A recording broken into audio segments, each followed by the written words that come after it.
Hai, Assalamualaikum warahmatullahi wabarakatuh. Kenalin aku Rifa. Mana sih kameranya? Oh, ini dia. Kenalin aku Rifa. Aku konten kreator. Aku biasanya bikin konten di Instagram, tapi sekarang pengen mencoba merambah YouTube soalnya disuruh suamiku. Jadi, aku di-challenge sama suami aku untuk bikin YouTube selama Ramadan 30 hari. Challenge accepted. Karena aku juga pengen lihat sih gimana kalau misalnya aku ngonten di YouTube dan aku nggak pernah sebelumnya bikin video talking head seperti ini. Jadi ya, semoga seru dan menyenangkan. Karena ini udah jam 5 sore, terus aku kayaknya nggak akan sempat ngedit. Jadi videonya, background musiknya aku play sendiri dari sini ya. Jadi ya kalau suaranya jelek mohon maaf. Oke, hari ini aku pengen bahas tentang satu topik yaitu seputar kekhawatiran gimana ya nanti hubungan aku sama keluargaku setelah aku menikah. Jadi buat teman-teman yang baru ketemu aku di sini, aku tuh baru menikah 5 bulan yang lalu.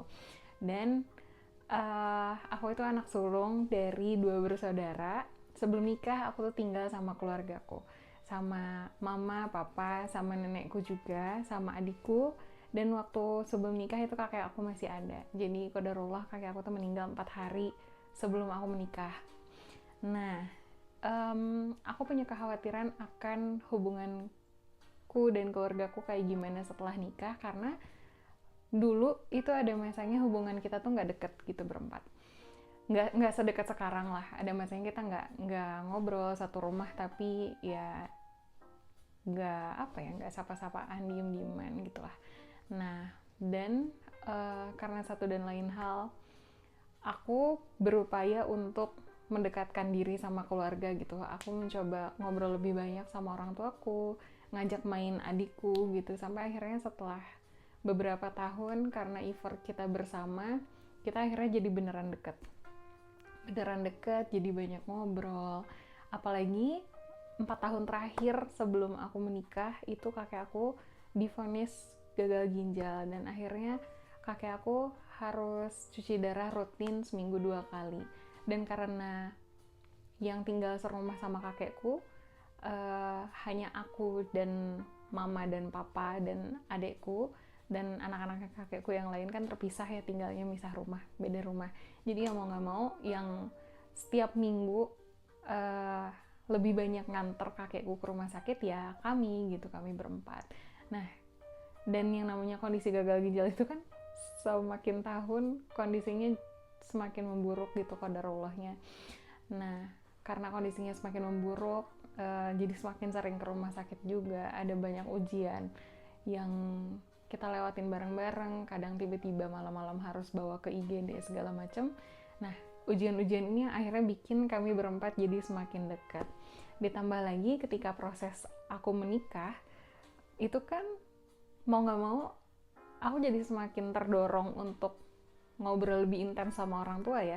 Mulai dari ngenalin, mulai dari ngejelasin niatku dulu, kayak maaf pak, aku udah siap untuk menikah, pendapat orang tua aku kayak gimana. Aku nanya pendapat adikku juga. Terus ketika udah ada calonnya, aku memperkenalkan ini CV-nya, beliau orang mana, beliau dulunya kuliah di mana, latar belakangnya seperti ini. Dan harus nanya ridho juga kan, mama papa ridho atau enggak, adikku ada keberatan atau enggak gitu. Dan akhirnya singkat cerita, perpaduan itu semua yang membantu kami untuk jadi sangat-sangat dekat, terlebih di momen-momen menjelang aku menikah. Nah, dan momen menjelang aku menikah ini luar biasa ya, karena kakekku masuk ICU, jadi kondisinya kritis. Dan ya itu tadi, mau gak mau kita harus selalu standby jagain kakek, ganti-gantian. Kadang mama yang jaga, kadang kalau malam papa yang jaga, kadang aku sama adikku gantian sambil kita kuliah dan kerja gitu. Sampai akhirnya qadarullah kakekku masuk ICU di kayaknya sepekan menuju aku menikah deh, Hamin 7 aku menikah, kakekku masuk ICU, dirawat beberapa hari dan qadarullah meninggal.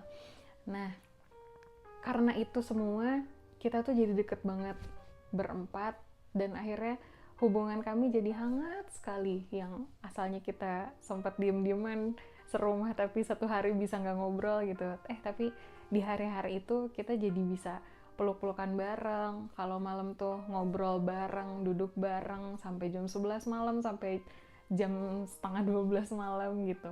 Nah, dan itu akhirnya memang menumbuhkan rasa hangat tersendiri dan rasa cinta tersendiri gitu di dalam hatiku terhadap keluargaku. Tapi aku juga jadi mikir, gimana ya, apakah kehangatan ini masih bisa bertahan setelah aku menikah nanti gitu. Aku tentu bakal kangen, dan setelah nikah memang faktanya aku merasa agak kehilangan momen-momen itu gitu, karena biar gimana pun setelah nikah kan aku pisah rumah ya sama orang tua. Aku pindah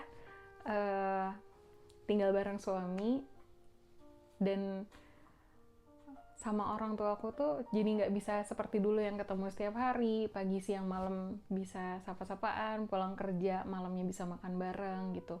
Paling sekarang kalau ketemu ya karena kesibukan satu dan lain hal, jadi paling cepat cuma 2 minggu sekali ketemu, kadang-kadang telepon, kadang-kadang chat, tapi ya tetap beda gitu interaksinya, nggak seperti dulu. Dan aku mulai sekitar 3 bulan setelah nikah mulai muncul tuh rasa-rasa kangen itu, dan yang paling mengganggu adalah rasa khawatir. Aku mengkhawatirkan gimana ya keluargaku kondisinya setelah aku tinggal gitu. Apakah mereka akan kesepian, apakah mereka kehilangan.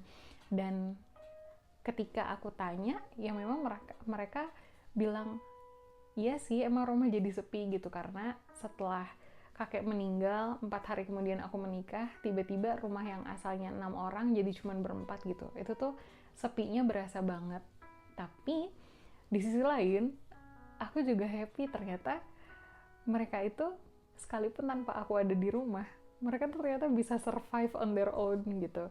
Dalam arti ya mereka nggak kesepian, mereka sekalipun rumah jadi sepi, tapi mereka punya cara, dan ya punya cara untuk tetap bertumbuh dan bersosialisasi gitu. Kayak misalnya abis aku menikah tuh mama aku tuh jadi sosialita gitu loh, yang asalnya di rumah terus karena ngurus kakek, tiba-tiba jadi bisa ketemu temennya, ketemu circle orang tua murid zaman aku SD lah, ketemu orang tuanya teman-teman SMP adekku, ketemu grup pecinta kucing, dan akhirnya mereka botram, bisa ngobrol bareng, makan bareng gitu. Bahkan undangan munggahan mamaku tuh jauh lebih banyak daripada undangan munggahan aku gitu.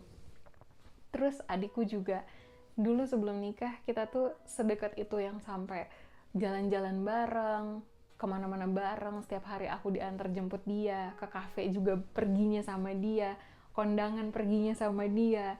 Tapi setelah nikah kan, iya kita nggak ketemu sesering itu. Tapi ternyata alhamdulillah dia tuh punya circle baru, lebih sering ketemu sama teman-temannya. Even pergi ke kafe langganan kita itu sekarang dia punya temen untuk pergi ke sana terus gitu. Terima kasih Fareza dan teman-teman adikku yang lainnya. Nah, pun papaku sama, sekalipun papaku mungkin nggak sesering itu ketemu temen ya kayaknya, tapi papaku juga jadi lebih produktif, lebih sering lebih banyak berkecimpung di kerjaannya, lebih fokus kayak gitu. Dan aku melihat perkembangan mereka dan ketika kita bertemu, kehangatan itu tuh masih ada gitu, sekalipun ya bertemunya nggak bisa sesering dulu, tapi aku masih merasa hangat ketika ketemu mereka, dan akhirnya itu bikin aku tenang. Oh alhamdulillah ya, ternyata mereka kehidupannya baik-baik aja, sekalipun saat ini ya dinamika keluarga kami berubah. Itu menimbulkan sebuah kesadaran juga sih dalam benak aku, bahwa kayaknya ternyata selama ini aku sombong juga ya. Sebuah bentuk kesombongan tersendiri ketika aku merasa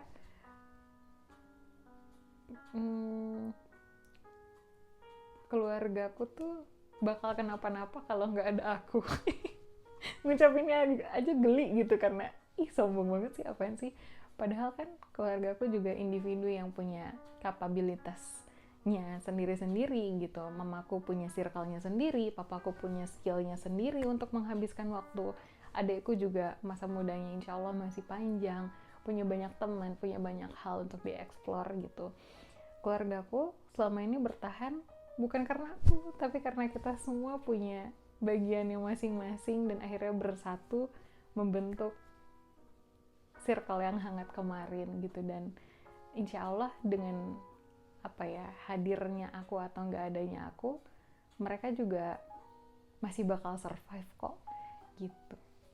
Udah deh, paling gitu aja. Semoga ada hikmah yang bisa diambil ya. Terima kasih sudah menyimak Kukulutus 7 menit. Nggak ada yang canda. Nggak kuliah juga ya, ngobrol-ngobrol 7 menit lah menjelang buka puasa bareng aku. Semoga ada hikmah yang bisa diambil, dan semoga hubungan teman-teman dan keluarga juga bisa tetap hangat, baik kalian berdekatan satu rumah ataupun tinggal berjauhan masing-masing. Gitu, selamat buka puasa. Assalamualaikum warahmatullahi wabarakatuh. Dah.